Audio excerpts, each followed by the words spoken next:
사랑하는 센텀 장로교회 성도 여러분 안녕하십니까? 이호수 목사입니다. 오늘도 우리가 잠언서의 말씀을 통해서 하나님께 주신 그 지혜로 이 하루를 세워가시는 우리 모든 성도님들 다 되시기를 바랍니다. 오늘 우리가 함께 나눌 말씀은 잠언 17장 말씀입니다. 우리 함께 봉독하도록 하겠습니다. 제 17장. 마른 떡 한 조각만 있고도 화목하는 것이 제육이 집에 가득하고도 다투는 것보다 나으니라. 슬기로운 종은 부끄러운 짓을 하는 주인의 아들을 다스리겠고 또 형제들 중에서 유업을 나누어 얻으리라. 도가니는 은을, 풀무는 금을 연단하거니와 여호와는 마음을 연단하시느니라. 악을 행하는 자는 사악한 입술이 하는 말을 잘 듣고 거짓말을 하는 자는 악한 혀가 하는 말에 귀를 기울이느니라. 가난한 자를 조롱하는 자는 그를 지으신 주를 멸시하는 자요, 사람의 재앙을 기뻐하는 자는 형벌을 면하지 못할 자니라. 손자는 노인의 면류관이요 아비는 자식의 영환이라. 지나친 말을 하는 것도 미련한 자에게 합당하지 아니하거든 하물며 거짓말을 하는 것이 존귀한 자에게 합당하겠느냐. 뇌물은 그 임자가 보기에 보석 같은즉 그가 어디로 향하든지 형통하게 하느니라. 허물을 덮어주는 자는 사랑을 구하는 자요 그것을 거듭 말하는 자는 친한 벗을 이간하는 자니라. 한마디 말로 총명한 자에게 충고하는 것이 매 100대로 미련한 자를 때리는 것보다 더욱 깊이 박히느니라. 악한 자는 반역만 힘쓰나니 그러므로 그에게 잔인한 사자가 보냄을 받으리라. 차라리 새끼 빼앗긴 암곰을 만날지언정 미련한 일을 행하는 미련한 자를 만나지 말 것이니라. 누구든지 악으로 선을 갚으면 악이 그 집을 떠나지 아니하리라. 다투는 시작은 둑에서 물이 새는 것 같은즉 싸움이 일어나기 전에 시비를 그칠 것이니라. 악인을 의롭다 하고 의인을 악하다 하는 이 두 사람은 다 여호와께 미움을 받느니라. 미련한 자는 무지하거늘 손의 값을 가지고 지혜를 사려 함은 어찌 민고. 친구는 사랑이 끊어지지 아니하고 형제는 위급한 때를 위하여 낳느니라. 지혜 없는 자는 남의 손을 잡고 그의 이웃 앞에서 보증이 되느니라. 다툼을 좋아하는 자는 죄과를 좋아하는 자요 자기 문을 높이는 자는 파괴를 구하는 자니라. 마음이 굽은 자는 복을 얻지 못하고 혀가 패역한 자는 재앙에 빠지느니라. 미련한 자를 낳는 자는 근심을 당하나니 미련한 자의 아비는 낙이 없느니라. 마음의 즐거움은 양약이라도 심령의 근심은 뼈를 마르게 하느니라. 악인은 사람의 품에서 뇌물을 받고 재판을 굽게 하느니라. 지혜는 명철한 자 앞에 있거늘 미련한 자는 눈을 땅 끝에 두느니라. 미련한 아들은 그 아비의 근심이 되고 그 어미의 고통이 되느니라. 의인을 벌하는 것과 귀인을 정직하다고 때리는 것은 선하지 못하니라. 말을 아끼는 자는 지식이 있고 성품이 냉철한 자는 명철하니라. 미련한 자라도 잠잠하면 지혜로운 자로 여겨지고 그의 입술을 닫으면 슬기로운 자로 여겨지느니라.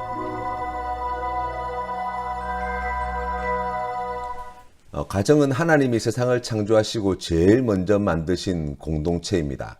하나님은 사람이 독채하는 것을 좋아하지 않으셨지요. 그래서 가정을 이루게 하셨고 이 가정이야말로 하나님의 나라의 모형이라고 할 수 있고 하나님의 통치가 온전히 이루어지는 공동체가 되는 것을 하나님께서는 기뻐하셨습니다.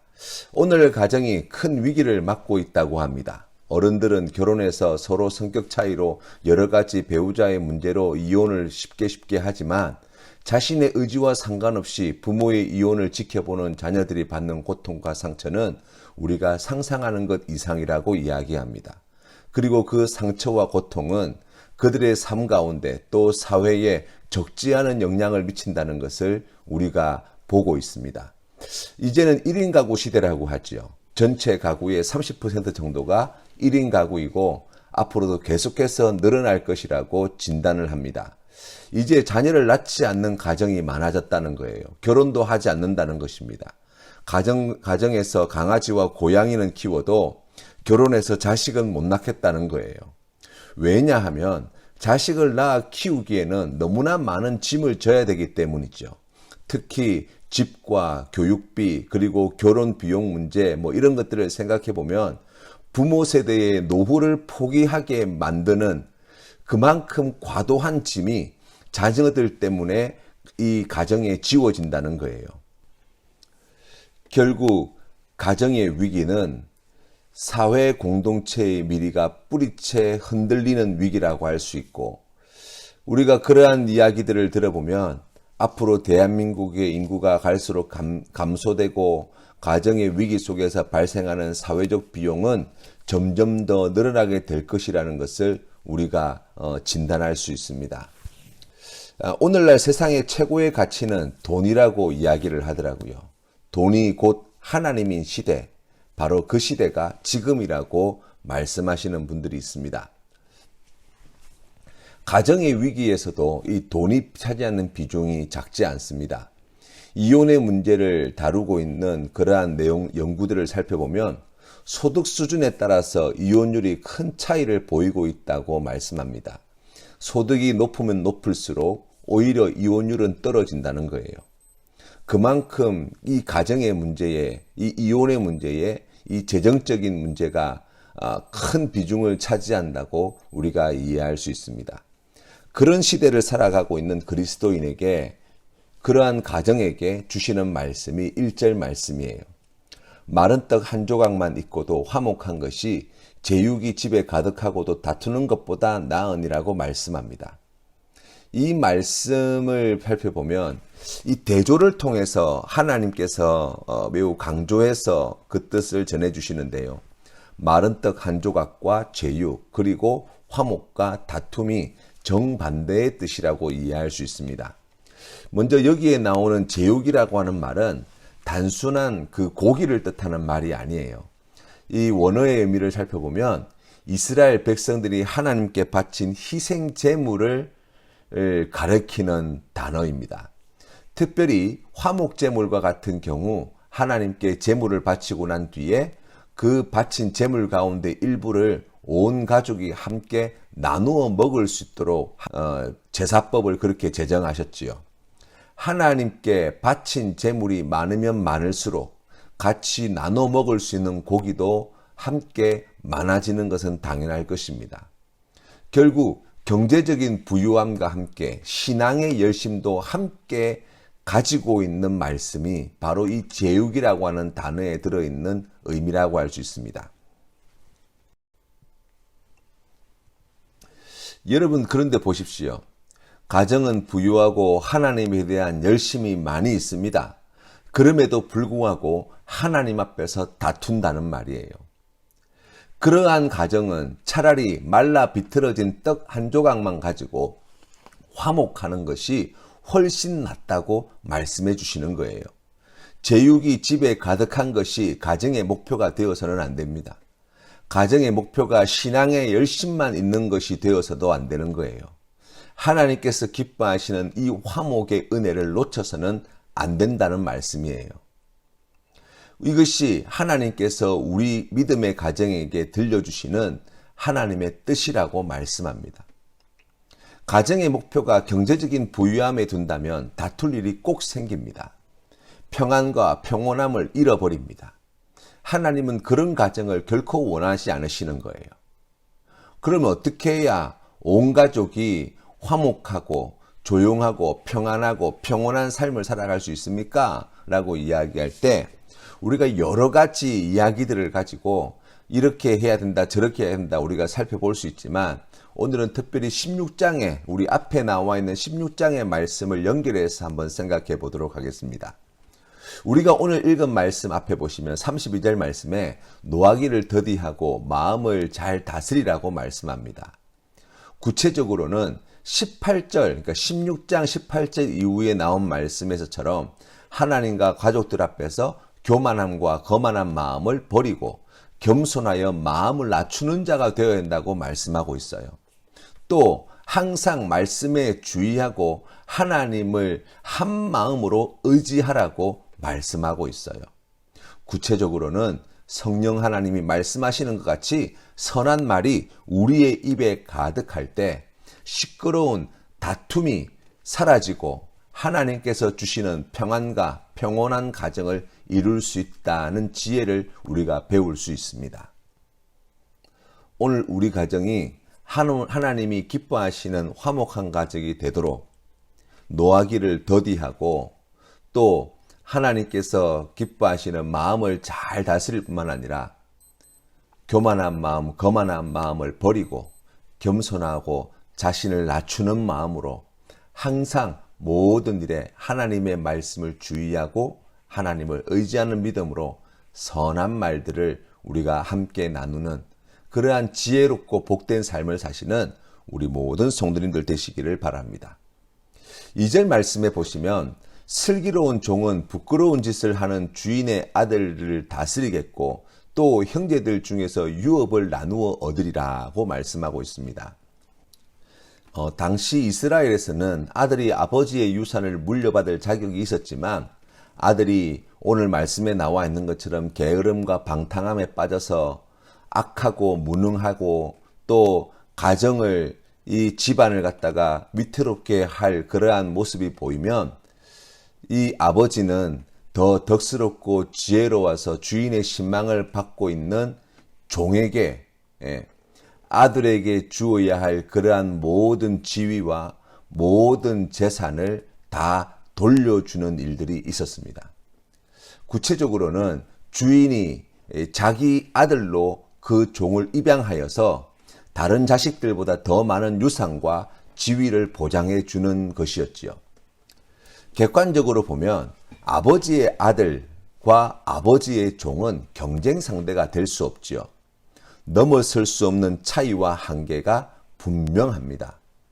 하지만 그런 신분상의 차이와 한계를 초월하는 능력이 바로 오늘 성경 말씀에 나와 있는 슬기로움, 곧 지혜에 있다고 말씀하고 있는 거예요. 우리가 살아가다 보면 도저히 넘어서지 못할 한계를 우리가 늘 보지 않습니까? 흙수저로 태어난 사람들에게는 금수저로 태어난 사람들을 보면 도저히 넘어설 수 없을 것 같습니다. 우리나라 최고의 대학을 나온 사람들을 보면 도저히 머리로 그들을 이길 수 없을 것 같습니다. 권력이 많고 더 큰 세력을 가진 사람들을 보면 도저히 싸워 이길 수 없을 것만 같은 그러한 한계를 우리가 경험하는 것이죠. 하지만 하나님은 뭐라고 말씀하십니까? 아니라고 말씀하시는 거예요. 하나님을 경외하는 지혜가 있으면 골리앗도 물맷돌을 가지고 무너뜨릴 수 있다고 말씀합니다. 종의 신분으로 팔려온 자가 세계 최강대국의 총리가 될 수 있다고 말씀합니다. 포로로 잡혀온 자가 왕비가 될 수 있다고 말씀합니다. 평생 호수에서 그물질이나 하던 사람이 하루에 3,000명씩 5,000명씩 예수님께로 돌아오도록 만드는 놀라운 능력의 종이 될 수 있다고 말씀하고 있는 거예요. 내가 가지고 있는 능력이 무엇이냐가 중요한 것이 아닙니다. 내가 가지고 있는 재산이 무엇이냐가 중요한 것이 아닙니다. 어떤 집안에서 태어났느냐 이게 중요한 것이 아니라는 거예요. 바로 하나님이 주시는 지혜가 우리의 인생의 키가 되어야 된다는 거예요. 우리의 한계를 초월하게 하시는 지혜가 하나님께 있습니다. 사랑하는 성도 여러분, 우리의 한계를 초월하시는 이 하나님의 지혜를 구하시는 우리 모든 성도님들 되시기를 바랍니다.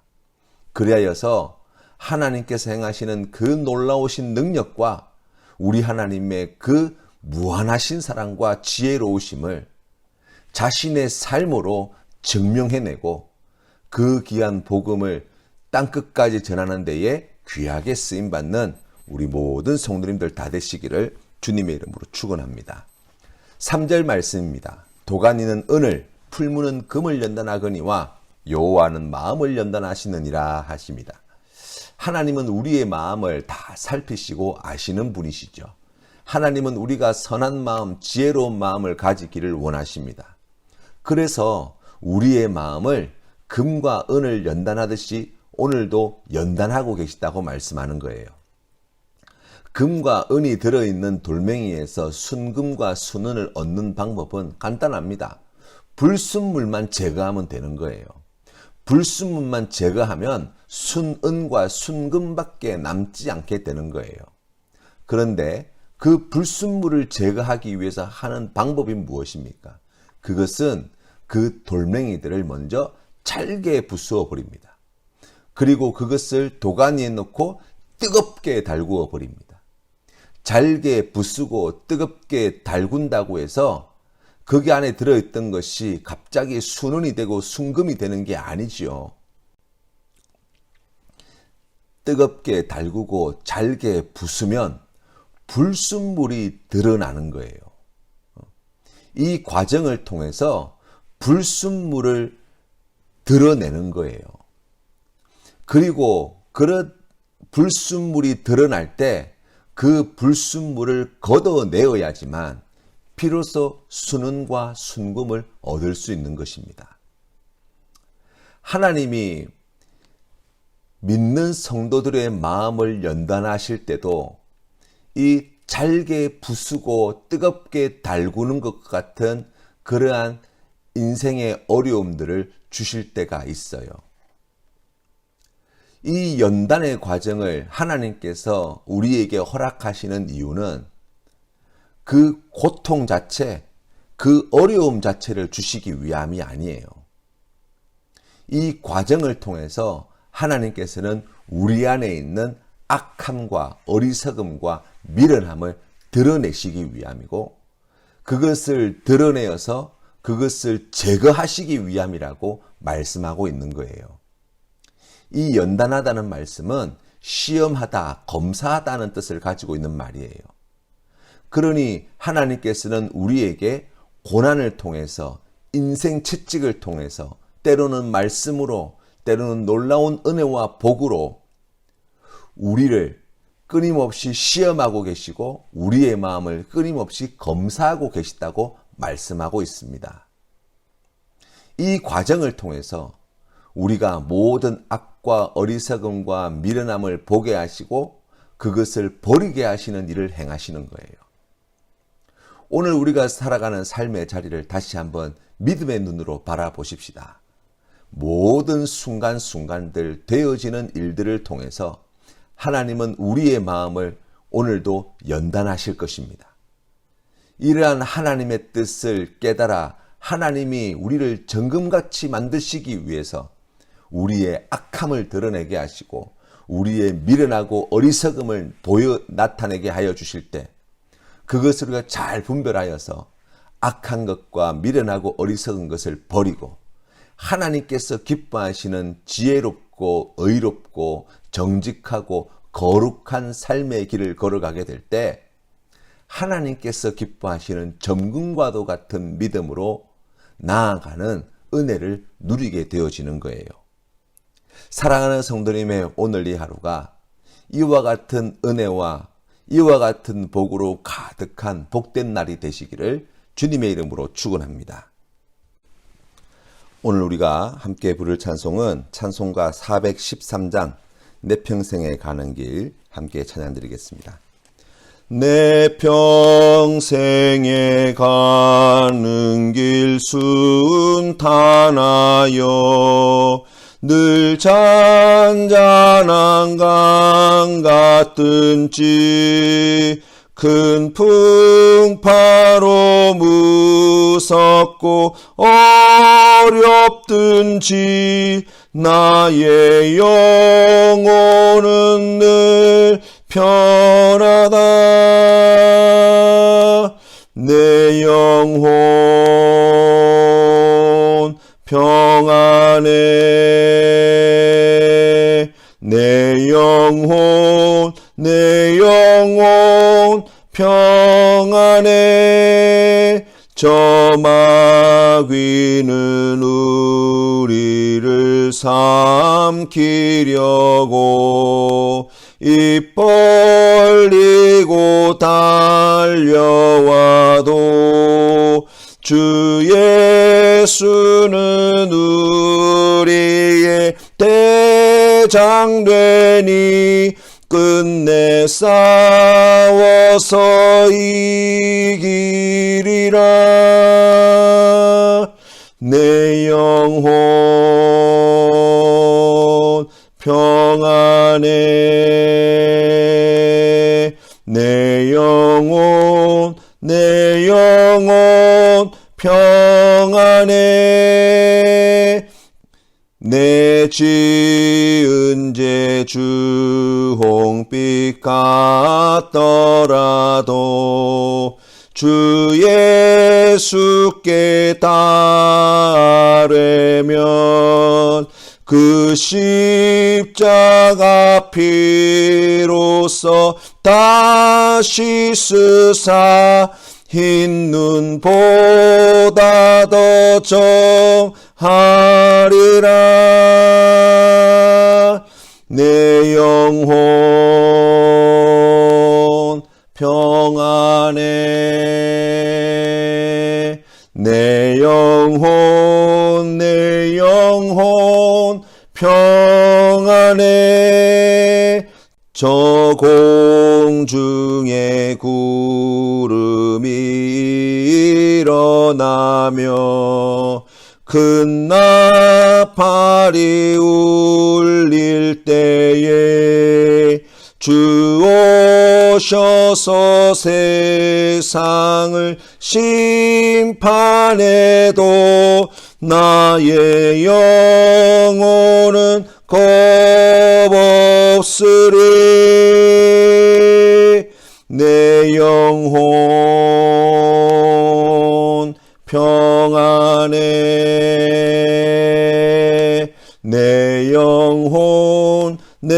영혼 평안해. 아멘. 함께 기도드리겠습니다. 사랑이 많으신 아버지 하나님, 오늘도 우리에게 하늘의 신령한 지혜를 말씀하여 주시니 감사합니다. 하나님, 우리가 세상에 좋은 것들이 많이 있지만 그러나 그보다 더욱 주님 앞에 구하여야 할 것, 우리의 가정의 화목함임을 깨달아 알게 해주시니 감사합니다. 세상의 물질보다, 세상의 성공보다 하나님께서 기뻐하시는 이 귀한 화목을 이루어 나가는 복된 날이 되게 하여 주시고 우리의 가정을 지켜 보호하여 주시옵소서.